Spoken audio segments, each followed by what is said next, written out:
रायगडच्या पालकमंत्रीपदाचा पेच अखेर सुटलेला आहे। रायगडचं पालकमंत्रीपद शिवसेनेकडे जाणार आहे। मंत्री भरत गोगावले रायगडचे पालकमंत्री होणार आहेत। विधान परिषदेच्या जागेबदल्यात हे पालकमंत्रीपद मिळाल्याचं कळतंय।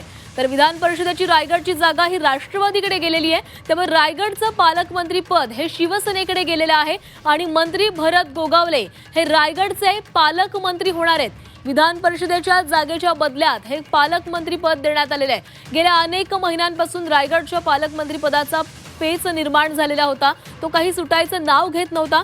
मात्र आता होऊ घातलेल्या विधान परिषदेच्या निवडणुकीमुळे हा पेच आता अखेर सुटलेला आहे। या विधान परिषदेच्या जागेच्या बदल्यात शिवसेनेला रायगडचं पालकमंत्रीपद देण्यात आलेलं आहे। या संदर्भात बोलणार आहोत आमचे प्रतिनिधी सीमा आढे आपल्या सोबत आहेत। सीमा, रायगडच्या पालकमंत्री पदाचा पेच अखेर सुटलेला आहे। शिवसेनेकडे हे पालकमंत्री पद असणार आहे आणि भरत गोगावले पालकमंत्री असतील।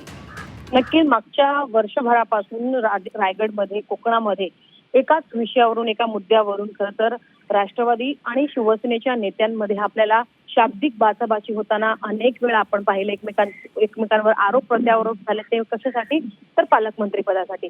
पालकमंत्री पद हे राष्ट्रवादीकडेच राहायला पाहिजे यासाठी सुनील तटकरे प्रयत्न करत होते।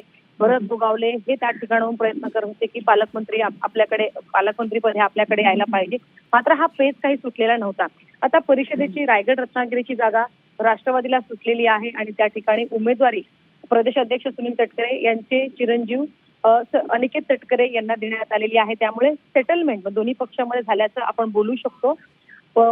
परिषदेच्या जागेच्या बदल्यात शिवसेनेला पालकमंत्री पद हे देण्यात आलेलं आहे आणि त्या ठिकाणी रायगड जिल्ह्याचे पालकमंत्री आता भरत शेठ गोगावले होतील हे आता निश्चित झाल्याचं आपल्याला पाहायला मिळत आहे। त्यामुळे अनेक महिन्यानंतर हा जो पेच जो आहे तो अखेर सुटलेला आहे आणि पालकमंत्री पदासाठीची ज्या पद्धतीने बोलणी करण्यात आलेली होती की जर राष्ट्रवादीच्या साठीची जागा जर ती सोडण्यात आली तर आम्हाला पालकमंत्री पदे द्यायला पाहिजे, अशा प्रकारची बोलणी सुरू होती आणि अखेर हा जो पेच आहे तो पूर्णपणे सुटलेला आहे।